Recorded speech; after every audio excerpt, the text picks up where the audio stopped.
Hi, I'm Vic Perri and welcome to another edition of Face to Face.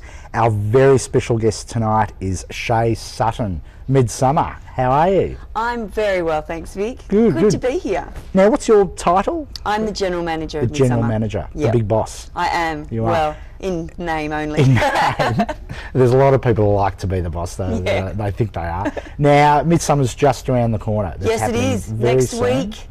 It's very soon. That's like, and you're all been very busy. It's manic in the office at the moment. Absolutely But it's crazy. the worst time to be organising a festival, isn't it? Because your summer's gone. You don't have a summer, there do is you? no summer. I didn't Yeah. have a Christmas, but that's all right. It's all about Midsumma, and it's to kind of make sure that everybody has the best time possible. Now, you had a program launch last year. Yes, we did in December, early December. Yeah. How'd that go? It went really, really well. We held it at this great venue called Art Play in the city. Not too many people know about it. No, It's generally used for workshops, arts workshops for kids. But There used to be an old, I was told, an old railway training shed. Shed. Yeah. And they used to actually have an original locomotive or train in it. Yes, and they people used to did. train on it. I don't know how they got it in there, but yeah. Oh, very big doors, I think. Yeah. And John So gave a speech that was unforgettable. He gave a fantastic speech. We're really thrilled with the support we get from the City of Melbourne. In 2005, they gave us, we received triennial funding for 06, 07 and 08. So, and they really supported us with the venue for the launch. They've just been the most amazing supporters, and we're really thrilled that they're on board. Yeah. And we have to really think in perspective, particularly on a global level, how lucky we really are to have the Mayor of Melbourne, a major city, so supportive. I mean, when he was talking, it was just amazing how you could just see the enthusiasm in his speech, saying how wonderful the festival is and how great for Melbourne it is. You know, for a queer festival, that's pretty good. It isn't is, and it's amazing. We tend to meet international people who come over for whatever reason. We meet with them, particularly gay international representatives, and they're astounded that, in US terms, a city as small as Melbourne can sustain this huge 3-week gay and lesbian arts festival. Like, people are amazed. I just forgot I should show you the program. That's the cover there. Can you tell us a little bit about that cover? Because it was a bit of a there's a bit of a story behind this. I think it's been a bit controversial, which is great. I love a good controversy. Well, the theme this year, as everybody probably knows, is the games we play. Now, it is a little bit of a nod to the Commonwealth Games because that's a huge event for Melbourne. But as normal, we wanted to, or as usual, we wanted to subvert that whole notion of games. It's a bit like, yes, you hetero people have your games on the sporting fields, but our games happen in real life. They happen in our clubs, they happen in our social interactions, they happen in our sexual activities, you know, so it's about that. So we wanted to kind of have something that was slightly game-like. So this is obviously very video game, but once again, it's that whole queering of that video game. We've got someone of an indeterminate gender, getting down with a which we have to do these days. Yes, we do. Can't put any particular group off, so we'll make it make it guesswork. Yeah, so. playing with that whole gender game thing. Yeah, so and interestingly too, looking back at the program here, every time John So, and this was a bit funny, he held it up as he was talking about it, and he would sort of hold it up as he was talking to the audience, and we're always wondering every time he did hold it up what he was thinking when he was looking at the back of the program with that on the back. So, but anyway, that's another story. Now you're in the offices of the former convent complex, as we'll call it, down on the Yarra. How's that going? You've settled in? It's going amazingly well. We have this beautiful space. It's the Abbotsford Convent. That building has a very interesting history as well. Many years ago, the nuns left the convent.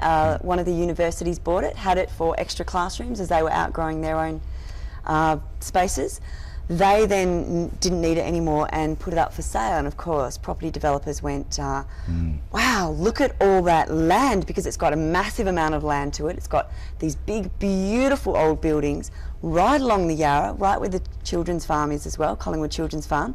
They went, let's make a bit of money, let's knock all that to the ground and put huge apartments. Thankfully the community went up in arms. They saved the convent. It's now managed by a convent foundation who decided that their priority was to make it arts, cultural and education focused, which is fantastic for us. So there's a whole lot of artist studios there.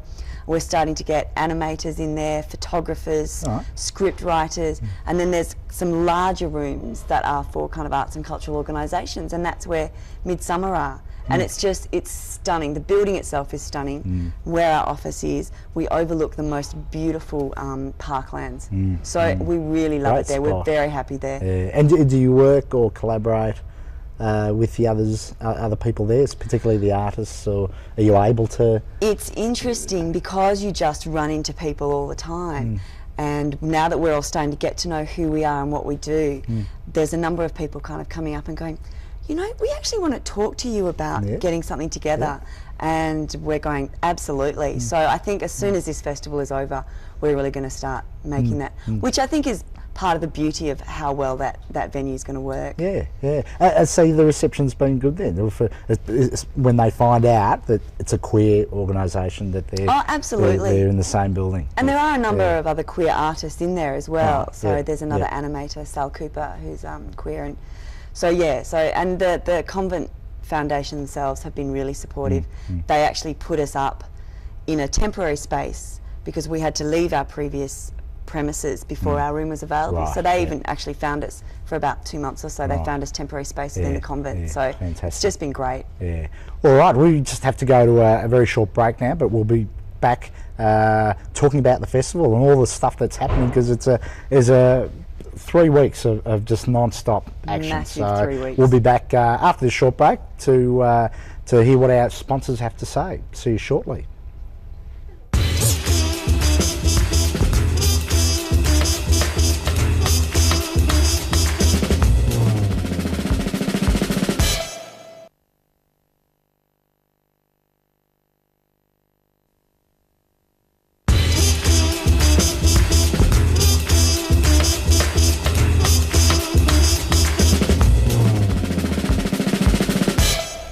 And welcome back to Face to Face. I'm Vic Perri, chatting with the gorgeous Sheah Sutton from Midsumma. Now, before we get into the program, the dates. Friday the 20th of January, we go through to Sunday the 12th of February. All right. So 3 weeks and 4 weekends.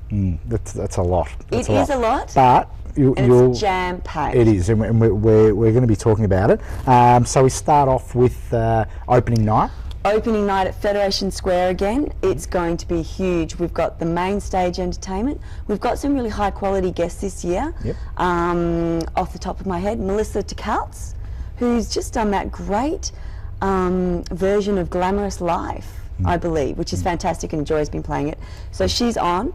Another one that I'm personally very excited about, Vassie. She started off being unearthed by 12J and has gone on to do amazing things. She kind of does funk, hip hop, R&B, soul, all of that kind of mix. She's a local Australian She's artist. Australian, they're all Australian.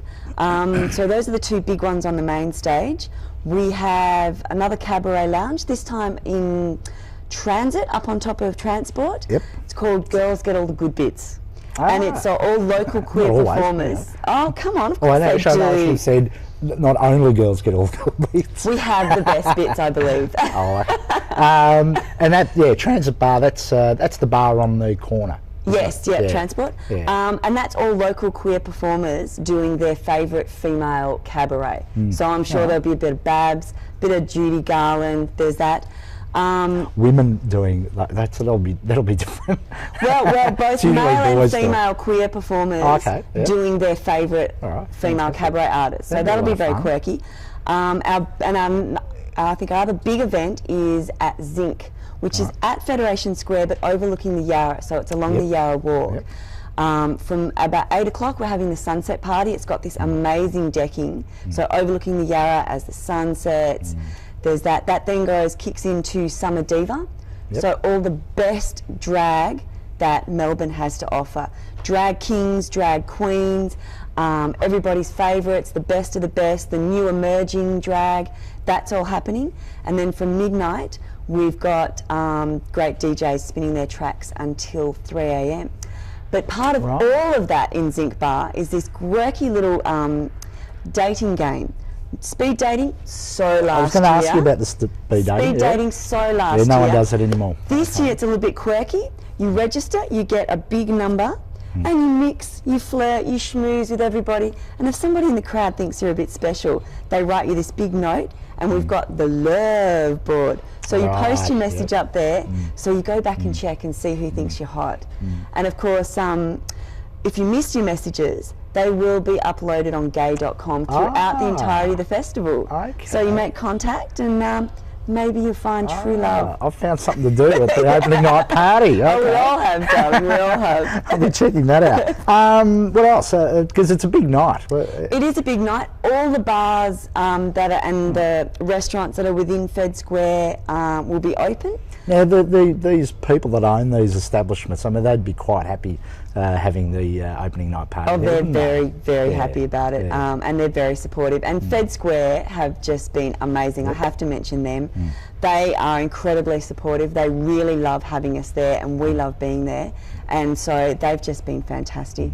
But it's an amazing night. I mean, what was the estimated crowd last year? 15,000. And it's just, it's a great opportunity to catch up and to, you know, really welcome the beginning of the festival. And it's always a huge night. And of course, you guys are there. You do all our live work. Yeah, you do all the live television work there, and thank you so much, because that's all shown on the big plasma screen. Yeah, and of course we'll be showing the highlights of the night in the coming weeks. So don't forget to keep watching the best of Midsumma on Ben TV. Now, some of the other Midsumma special events. Certainly. Let's see. We have so many. This year, we've always had a really large and really recognised visual arts program, particularly, and not just in the queer community, but in the visual arts community, and that is expanding. Thanks to support from the City of Melbourne, City of Yarra, Arts Victoria, and part of that is, I think it's the very first time we've had a premiere event, which is a visual arts event, and it's called Liquid Aesthetics. And that's going to be held at the Black Box. That is, 2006 is the 30th year that the first time someone picked up a video camera and actually presented an arts event. I think they filmed the Pope going through New York, and then that night on the walls of Cafe Ogogo, they showed it as an arts event. So we're celebrating that in our own queer style, so it's all queer artists, video, digital, multimedia. We've got a couple of really exciting artists in there. Vanessa Sauerwein, who many people might not know her name, but in 2005 her short animation film was selected for viewing at Cannes Film Festival. So we've been really lucky to get that. Monica Tikacek, who is this amazing digital artist. She's got this huge 3 data projector work going on. As well as, you'd all probably know Travis de Jong. Yep, great local artist. His work is in there as well. So that forms part of Queer City, which also incorporates Queer Street. Much loved Queer Street. Yes, I did that last year. It was fascinating. Art in public places throughout the laneways and windows of Melbourne. And that'll have a launch as well, because some of the events will have their own little mini launches, aren't they? Yes, Liquid Aesthetics will have, Queer Street will have, the City of Yarra Visual Arts program will also have its launch. All of those details are in the guide and on our website. This year also, we've done a couple of community arts projects. one which is Living Queer in the city of Port Phillip. Yep. We kindly support from them. That's where queer residents living in Port Phillip have been working throughout October, November and December with a professional photographer. They're going to photograph either people that they think are important in Port Phillip, the places they love in St Kilda and Port Phillip. You know, it's like, this is my favourite cafe, this is my favourite next door neighbour. And that's going to be launched and have an exhibition within the timing of Midsumma, and that's at Uber Gallery in St Kilda. Fantastic. That's a nice sort of personal, local sort of thing that local people can go to and sort of recognise, or from with familiar places, names or people.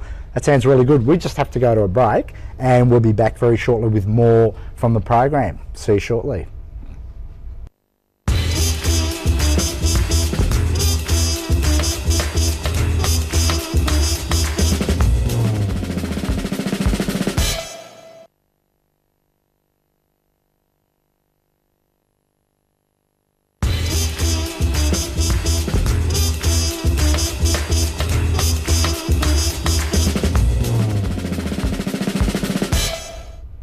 And welcome back to Face to Face. I'm Vic Perri, talking to Sheah Sutton, and we're like, how much more can there be in this program? I've barely touched on it. We're not going to cover everything, but what else? Okay, very quickly, because I know we don't have much time, and I can talk forever about how great this program is. We've been listening to the community about what they've been wanting, and one of the big things with the community is being parents.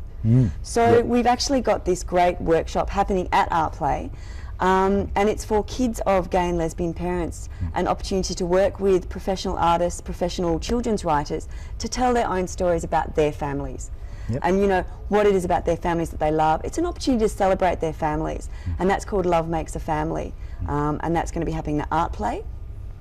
Of course, in that space. In that space that we had the launch, and the kids will actually get an opportunity to take a book away with them that they've made that celebrates their family, which I think is just fantastic. Beautiful. That, I mean, there has been books published around, you know, same-sex parenting and families, that sort of stuff.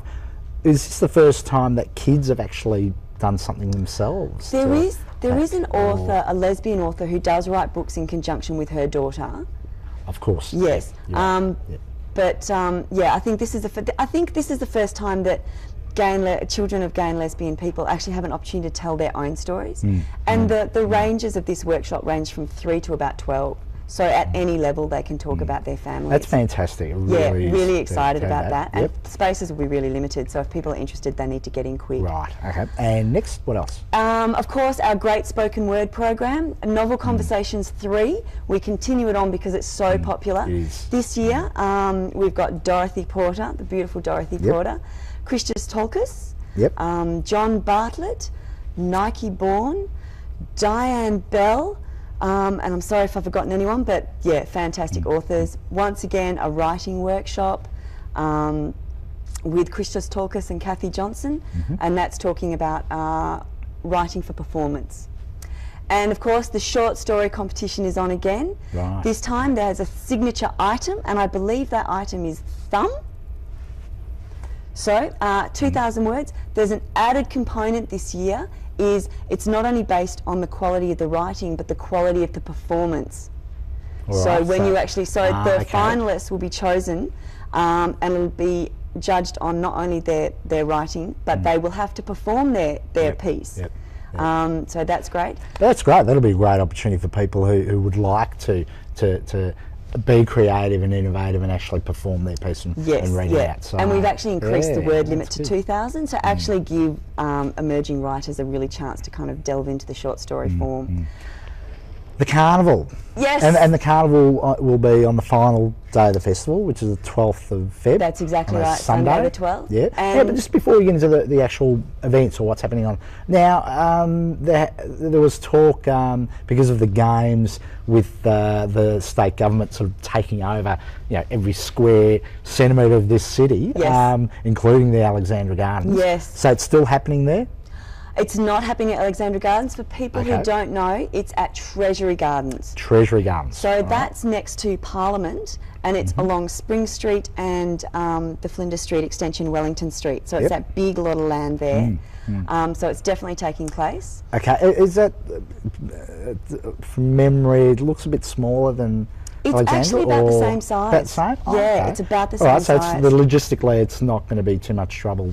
Well, setting up. It's the same size, but it's set up very differently. Yeah. So it's been a whole new kind of ball game for us, so to speak. But it's we're really pleased with the site. It's got beautiful trees. So I know there was always that issue with Alexandra Gardens of that big open space. This whole garden is completely compared to what covered. it used to be in St Kilda many years ago when it was just almost desert. This will be great. Yeah, it's going to be beautiful, and we've really ramped up the formatting and the activities and entertainment for people this year. We've got huge acts on the Shuttlecock stage. Yep. People like Glovebox, who are a local band with a queer lead singer, and they're fantastic, kind of soul funk. And I believe that Midsumma will be kicking off their US tour, because they have been going through the charts in the US independent charts. I think they got up to number 4 or something. Wow. So they'll be there. Sister Sheah, local comedy hip hop female duo. They're always great, great to see. They're fantastic. We had them at our bingo fundraiser not that long ago. They're fantastic. Vardos, a female group of wild Transylvanian gypsy music. Love it. Yeah. And Carnival is going to start and finish this year, the Carnival Day, with drumming.